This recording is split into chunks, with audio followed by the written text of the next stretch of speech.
लो दीदी, ये माँ जी की साड़ियाँ हैं। हाँ भाभी, याद है मुझे, ये मेरी माँ की साड़ियाँ हैं।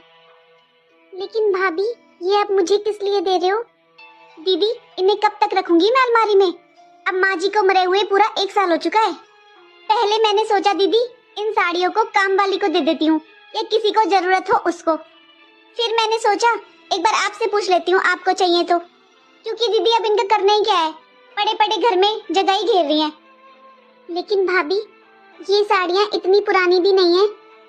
आपको कोई इनमें से पसंद हो तो आप पहन लो, वरना मैं तो ले ही लूंगी, क्योंकि ये मेरी माँ की निशानी है। अरे दीदी, कैसी बातें कर रहे हो आप? मैं क्यों पहन लूं माँ जी की साड़ियाँ?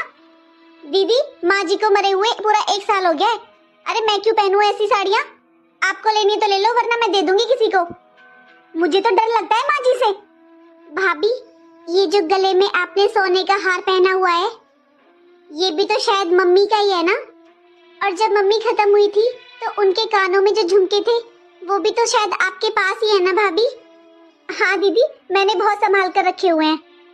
अच्छा भाभी, वो भी दे दो मुझे। नहीं दीदी, वो मैं आपको नहीं दे सकती। अरे सास के गहनों पर बहू का अधिकार होता है। आखिर मेरे पास भी तो माँ जी की कोई निशानी रहनी चाहिए। अरे मेरी वो सास नहीं, माँ थी, उनकी भी कोई निशानी मेरे पास होनी चाहिए ना दीदी। इसलिए दीदी, वो तो मैं नहीं दूंगी। दीदी, आप ये साड़ी ले लीजिए और इनको रोज बदल बदल कर पहनना आप। भाभी, आपको माँ की साड़ियों से तो डर लगता है, लेकिन माँ के गहनों से नहीं। वो गहने भी तो आपकी मरी हुई सास के ही है ना।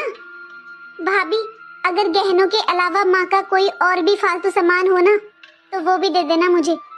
मैं अपने पास रख लूंगी संभाल कर, माँ की निशानी समझकर।